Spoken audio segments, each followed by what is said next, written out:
Hello friends, welcome back to my channel SRK drama explain. Friends, ये video मैं लोगों के एंटरटेनमेंट के लिए बनाती हूँ, so please watch full, share, subscribe and like this video.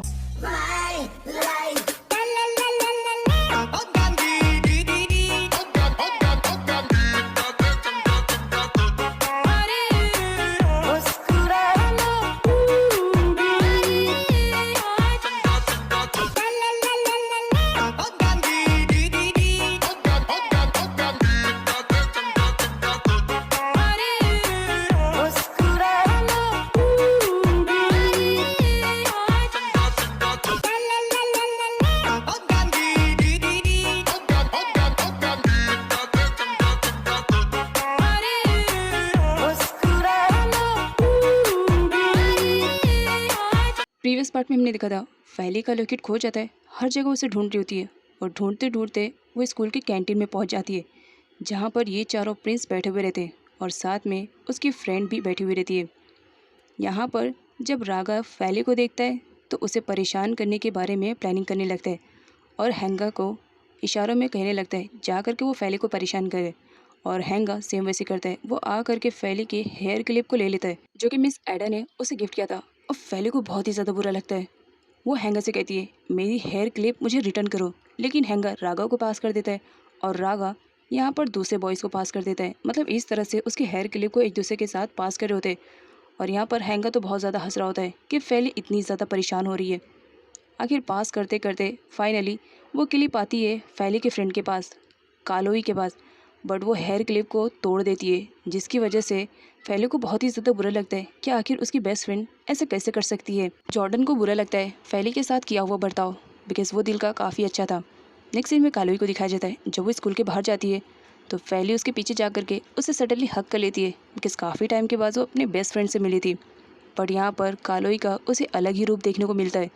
वो उससे कहती है मैं बिल्कुल भी नहीं चाहती हूँ कि तुम्हारे और मेरे बीच में जो कुछ भी पास में हुआ वो स्कूल वालों को मालूम पड़े। तुम्हारे और मेरे बीच में बहुत डिफरेंस है, तो मैं बिल्कुल भी नहीं चाहूँगी कि स्कूल वालों को हमारे पास के बारे में पता चले, तो इसी वजह से मुझसे दूर रहने की कोशिश करना। फैली को बुरा लगता है कि उसकी बेस्टी उसके सामने इस तरह से प्रेजेंट कर रही है अपने आप को। कालोई को जिन लोगों ने अडॉप्ट किया था वो बहुत ही ज़्यादा रिच थे और इसी वजह से अब कालोई का भी बिहेवियर चेंज हो रहा था। नाइट में वापस आने के बाद मिस एडा फैली से पूछती है तुम्हारा आज का दिन कैसे गया, आई होप अच्छा गया होगा। तब फैली अपसेट होकर के बताने स्टार्ट करती है कि आज स्कूल का दिन उसका बहुत ही ज़्यादा बुरा गया। स्टार्टिंग में उसे एक बैड बॉय से फाइटिंग करनी पड़ी, उसके बाद उसकी बेस्ट फ्रेंड ने भी उसे पहचानने से मना कर दिया और उसका कहना है कि तुम्हारे और मेरे बीच में बहुत ही ज़्यादा डिफरेंस है। तब मिस एडा फैली को रोकते हुए कहती है हो सकता है तुम्हारी बेस्ट फ्रेंड किसी स्ट्रेस में हो, शायद इसी वजह से उसने तुमसे ऐसे बात की। तब यहाँ पर फैली पूछना स्टार्ट करती है ये सारी तैयारियाँ आखिर किसके लिए हो रही है, क्या बच्चों के लिए है, मैं उन्हें बुला करके लेकर आऊँ, क्या आपने डिनर इतना अच्छा बनाया है। तब मिस एडा उसे मना करते हुए कहती है नहीं फैली, ये डिनर किसी और के लिए प्लान किया है। तभी वहाँ पर एक लेडी आती है और वो बताती है कि गेस्ट आ गए हैं। तब मिस एडा फैली को लेकर के डोर तक जाती है। फैली कहती है क्या गेस्ट बहुत ही ज़्यादा इंपॉर्टेंट है जो आपने इतनी सारी तैयारी की। तब मिस एडा उसे मिलवाती हैं जो कि एक्चुअल में मिस्टर जॉन रहते हैं। यहाँ पर फैली को मालूम पड़ता है कि मिस्टर जॉन उसे मिलने के लिए आए हुए हैं और वो अपने 4 बेटों से उसे मिलवाना चाहते हैं। यहाँ पर उसे मालूम पड़ता है कि मिस्टर जॉन उसे अडॉप्ट करने के लिए यहाँ पर आए हुए हैं। फैली तो शॉक्ड में रहती है, लेकिन यहाँ पर मिस्टर जॉन कहते हैं पहले तुम मेरे 4 बेटों से मिल लो। फर्स्ट एंट्री होती है हैंगा की, सेकेंड जॉर्डन की, थर्ड होती है नावीरो की और फोर्थ में रागा की, जो देख करके टोटली शॉक्ड मेरे डैड मुझे इस लड़की से मिलवाने के लिए लेकर आए हैं। तब यहाँ पर डैड उसे बताने स्टार्ट करते हैं कि ये मेरे 4 बेटे हैं। एक्चुअल में ये चारों प्रिंस किसी और के नहीं, मिस्टर जॉन के बेटे रहते हैं। नाइट में फैली जब बाहर आती है तब यहाँ पर दिखाया जाता है रागा के हाथ में उसकी मॉम का लिया हुआ लॉकेट था। फैली छीनने की कोशिश करती है लेकिन रागा मना कर देता है और कहता है इतनी आसानी से तुम्हें ये लॉकेट नहीं मिलेगा, अगर तुम मेरी डिमांड की हुई चीज़ मुझे दे दो तो शायद मैं कोशिश करूँगा इसे रिटर्न करने के लिए। तब फैली पूछती है बताओ क्या है। तो रागा कहता है मेरे डैड ने पता नहीं तुम्हें क्या देखा जो तुम्हें अडॉप्ट करने के लिए यहाँ पर आए, मैं इस चीज़ के लिए बिल्कुल भी रेडी नहीं हूँ, तो इसी वजह से तुम अंदर जाओगी और मना करोगी। अगर तुमने ऐसा नहीं किया तो शायद तुम इस लॉकेट को आखिरी बार देख रही हो, फिर देखने का मौका मिले या ना मिले। फैली अपसेट होती है। अंदर और भी बॉयज़ की यही कंडीशन रहती है, उनका भी कहना रहता है कि फैली हमारी सिस्टर बनने के लायक नहीं है, वो कितनी ज़्यादा पुअर है और क्रेज़ी भी है, हम उसे अपनी सिस्टर के तौर पे अडॉप्ट नहीं कर सकते। लेकिन मिस्टर जॉन का कहना रहता है कि नहीं, वो फैली को अडॉप्ट करेंगे। फैली अपसेट होकर आती है और साफ मना कर देती है मिस्टर जॉन को कि मैं इस काम के लिए बिल्कुल भी रेडी नहीं हूँ, मैं बिल्कुल भी नहीं चाहूँगी कि आप मुझे अडॉप्ट करो। और ये कहकर वो बहुत ही ज़्यादा अपसेट होती है और रोने लगती है। तब यहाँ पर मिस एडा का कहना रहता है कि मिस्टर जॉन, आप पहले अपने चारों बेटों से पूछ लो कि क्या वो फैली को अपनी सिस्टर के तौर पे एक्सेप्ट करेंगी कि नहीं। अगर ऐसा नहीं हुआ तो आप फैली को अडॉप्ट मत कीजिए। फैली बहुत ही ज़्यादा रो रही होती है रागा की बातें सुन करके, बिकॉज उसे लॉकेट वापस नहीं मिला था। तब मिस्टर जॉन उसके पास आते हैं और उसे समझाने की कोशिश कर रहे होते हैं। फैली रोए जा रही होती है। मिस्टर जॉन उसे कहते हैं, पहले शांत हो जाओ, मैं कुछ तुमसे बात करने के लिए यहाँ पर आया हूँ। तब यहाँ पर मिस्टर जॉन उसे बताना स्टार्ट करते हैं, एक्चुअल में मेरे 4 बेटे तो हैं, लेकिन मेरी एक बेटी की ख्वाहिश है और वो मैं तुम्हें ढूंढता हूँ, तो इसी वजह से मैं तुम्हें अडॉप्ट करने के लिए आया हूँ। लेकिन अगर मेरे बेटों की वजह से या मेरी वजह से तुम हर्ट हुई हो तो इसके लिए मैं सॉरी बोलना चाहूँगा। लेकिन एक बार मैं फिर से यही कहूँगा फैली तुम्हें कि मैं तुम्हें अडॉप्ट करना चाहता हूँ। अगर तुम इसके लिए भी रेडी ना हो तो अगले 3 महीने तक तुम मेरे घर पर आकर के रह सकती हो। अगर तुम्हें ऐसा लगा कि हम तुम्हारी फैमिली बनने के लायक हैं, तब तो तुम मुझे परमिशन दे दोगी ना अडॉप्ट करने के लिए। फैली यहाँ पर सोच में डूब जाती है कि वो करे तो क्या करे। मिस्टर जॉन को दिखाया जाता है जब वो अपने घर आते हैं अपने 4 बेटों के साथ, तो यहाँ पर रागा बहुत ही ज़्यादा स्ट्रेस में था और अपने कमरे में आते ही सीधा डोर बंद करता है और ड्रॉ से अपनी मॉम की फ़ोटो निकालते हुए बहुत ही ज़्यादा अपसेट दिखाई दे रहा होता है, बिकॉज़ वो किसी भी तरह फैली को अपनी सिस्टर के तौर पे एक्सेप्ट नहीं करना चाहता था। वो फैली को क्रेज़ी समझता था और उसके साथ उसकी फ़ाइटिंग भी हो गई थी। इसी वजह से वो और भी नहीं चाह रहा था कि वो क्रेज़ी गर्ल उसकी सिस्टर बने। यहाँ पर जॉर्डन को दिखाया जाता है, वो आता है और रागा से कहता है, किस बारे में सोच रहे हो? क्या डैड का डिसीज़न तुम्हें पसंद नहीं आया? तब रागा कहता है, नहीं, मुझे बिल्कुल भी पसंद नहीं आया। आखिर उस फैली में डैड को ऐसा क्या दिखा जो उसे अडॉप्ट करने के लिए तैयार हो गए? तब जॉर्डन कहता है, डैड के डिसीजन से मैं एग्री हूँ। रागा को बुरा लगता है। नेक्स्ट मॉर्निंग फैली को दिखाया जाता है जो अपनी पूरी तैयारी कर चुकी थी मिस्टर जॉन के घर पर जाने के लिए, क्योंकि मिस एडा ने उसे रात भर अच्छे से समझाया था। इसी वजह से वो रेडी हो गई थी। अगले 3 महीनों तक वो मिस्टर जॉन के घर पर रहने वाली थी उनके 4 क्रेजी बेटों के साथ। पता नहीं फैली का क्या होएगा आगे। खैर यहाँ पर दिखाया जाता है सारे बच्चे फैली को मिस कर रहे होते हैं और उसे कह रहे होते हैं कि प्लीज़ वहाँ जाने के बाद वो उन्हें भूले ना और वो यहाँ पर आती जाती रहे। फैली मिस एडा से प्रॉमिस करती है, प्रॉमिस करती हूँ वहाँ जाने के बाद भी आपको और सारे बच्चों को भूलूंगी नहीं। तब मिस्टर जॉन की एंट्री होती है जो कि अपनी बेटी को रिसीव करने के लिए बड़े प्यार से आए हुए रहते हैं। मिस एडा मिस्टर जॉन से कहती है, अपनी बेटी दे रही हूँ, इसका ख्याल अच्छे से रखना, इसकी आंखों में कभी आंसू ना आने पाए। अगर कुछ हुआ तो मैं अपनी बेटी को रिटर्न ले लूँगी। नेक्स्ट सीन में दिखाया जाता है फाइनली फैली पहुंच जाती है उन चारों क्रेजी बॉयज़ के घर पर उनके सिस्टर बन करके। तो यहाँ पर वो घर को देखती है और टोटली शॉक्ड, इतना बड़ा घर। तब वहाँ पर इन चारों बॉयज़ की एंट्री होती है जो फैली को देख करके काफ़ी बुरा मान रहे होते हैं। लेकिन जॉर्डन दिल का अच्छा रहता है, वो अपने डैड के डिसीज़न से एग्री था, इसी वजह से वो फैली को एक्सेप्ट कर लेता है। लेकिन बाकी 3 वो तो बिल्कुल भी रेडी नहीं थे।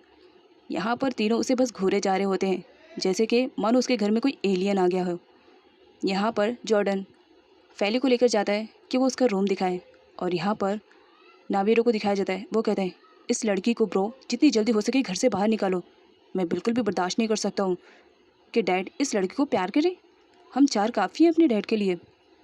तब रागा कहता है, बहुत जल्द निकालूंगा इसे। यहाँ पर सर्वेंट को दिखाया जाता है जो फैली को वहाँ का सिक्योरिटी लॉक बता रही होती है कि यहाँ पर हर रूम में सिक्योरिटी कोड के थ्रू ही गेट ओपन होते हैं, पासवर्ड है और याद कर लो। तब फैली कहती है, क्या यहाँ पर मुझे कोई ऐसा रूम नहीं मिल सकता है जो कि नॉर्मल हो, उसमें पासवर्ड इंटर करने की ज़रूरत ना पड़े। तब वहाँ पर एंट्री हो जाती है रागा और हैंगा की, जिस पर हैंगा कहता है, सच में क्या तुम्हें बिल्कुल भी आइडिया नहीं है कि हमारे यहाँ के सारे रूम में इसी तरह के पासवर्ड इंटर करने पड़ते हैं। खैर यहाँ पर सर्वेंट पासवर्ड इंटर करती है और उसे रूम के अंदर ले जाती है। फैली रूम देख करके टोटली शॉक्ड, बिकॉज उसके रूम की डेकोरेशन बहुत ही ज़्यादा अच्छी थी। यहाँ पर बताया जाता है कि सारे काम ऑटोमेटिकली बोलने पर हो जाते हैं, जिसे सुनने के बाद फैली और ज़्यादा एक्साइटेड हो जाती है तब यहाँ पर सर्वेंट लाइट ऑफ करने का ऑर्डर देती है और सडनली लाइट ऑफ हो जाती है और यहाँ पर फैली डर जाती है और सर्वेंट को पकड़ लेती है, जिसे देख करके हैंगा स्माइल करने लगता है। सच में इतनी बड़ी लड़की और अंधेरे से डरती है, कुछ समझ में नहीं आया। फैली सर्वेंट को कहती है लाइट ऑन करो प्लीज़। तब यहाँ पर सर्वेंट लाइट ऑन करती है, वो भी सिर्फ बोल करके।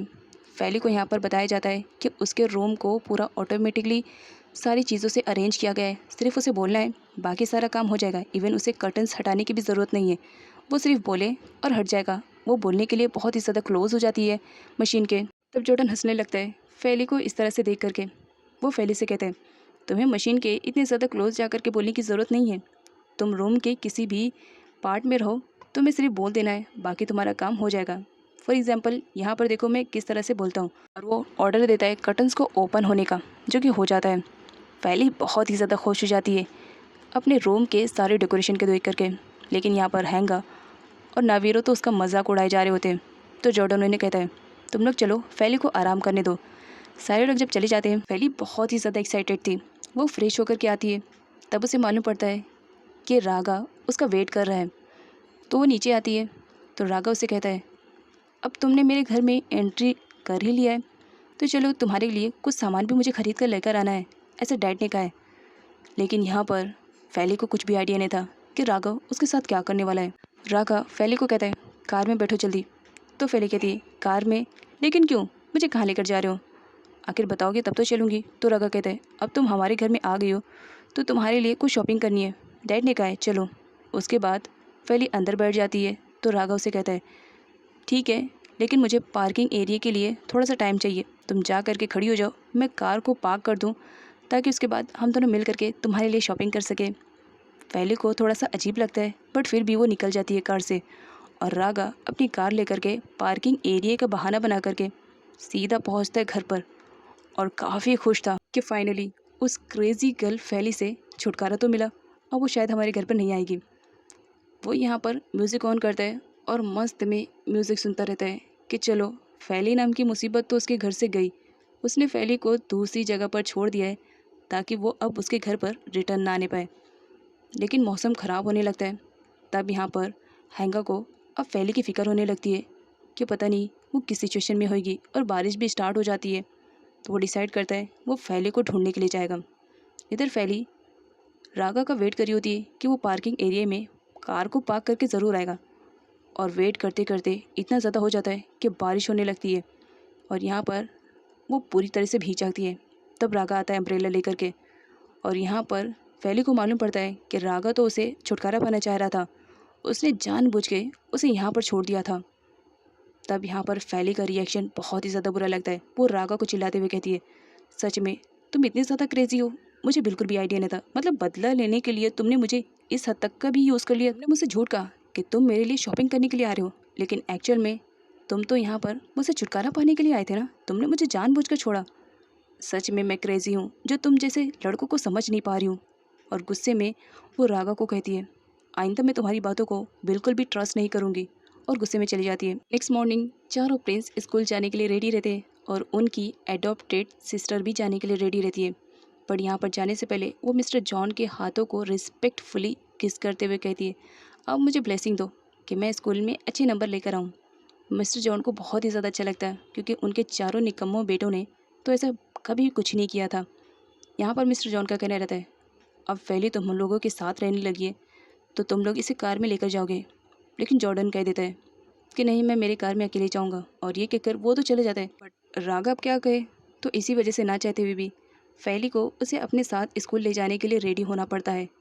अब नेक्स्ट सीन में दिखाया जाता है फैली कार में बैठी हुई रहती है। आधे रास्ते में राघव फैली से कहता है चलो फटाफट मेरी कार से उतरो, तुम मेरी कार में बैठने के लायक नहीं हो, मजबूरी है मेरी जो तुम्हें बैठा के लेकर आना पड़ा, अदरवाइज़ घर पर ही तुम्हें छोड़ देता। ना चाहते हुए भी फैली को बीच रास्ते में उतरना पड़ता, और रागा खुश था कि फाइनली मैंने उसे सबक सिखाया। फैली फ़ोन में टाइमिंग देखती है, तो उसके स्कूल का टाइमिंग बहुत ही ज़्यादा कम बचा था। वो दौड़ करके अपने स्कूल पहुंचती है, लेकिन लेट हो चुका था। गार्ड गेट को बंद कर चुका था और फैली को एंट्री नहीं दे रहा था। तब फैली थोड़ा सा मौके की तलाश में थी, और मौका मिलते ही वो फटाफट जंप करती है गेट के ऊपर से, और जैसा तैसा गार्ड को चकमा दे करके फाइनली इंटर कर ही लेती है स्कूल में। अब वो दौड़ करके फटाफट क्लास में जाती है। हैंगा, नावीरो और रागा तीनों स्कूल में पहुंच चुके थे।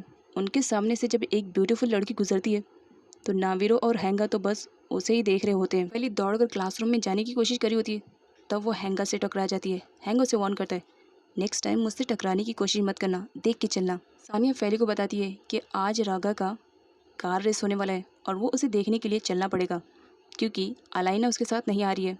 तो ना चाहते भी मजबूरी में फेली को अपनी फ्रेंड सानिया के साथ जाने के लिए रेडी होना पड़ता है क्योंकि वो बिल्कुल भी इंटरेस्टेड नहीं थी रागा का रेस देखने के लिए। यहाँ पर रागा को दिखाया जाता है उसे कार रेसिंग करना बहुत ही ज़्यादा पसंद था और सारी लड़कियाँ तो क्रेज़ी थी।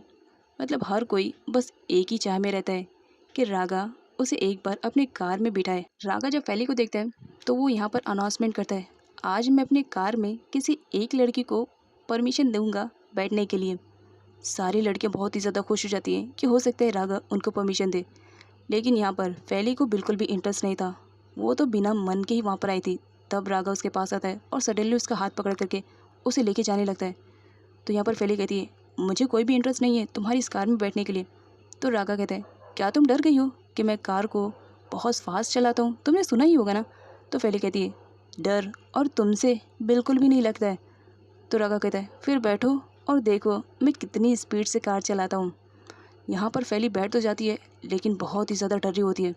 रागा कार चलाना स्टार्ट करता है और वो बहुत ही फास्ट स्पीड में कार ड्राइव कर रहा होता है, जिसे फेली को काफ़ी डर लग रहा था। रागा से पूछता है, क्या तुम्हें मज़ा आया, क्या तुम्हें डर लगा। तो फेली कहती है, तुम्हारी इतनी कार स्पीड से क्या मुझे डर लगेगा, बिल्कुल भी नहीं।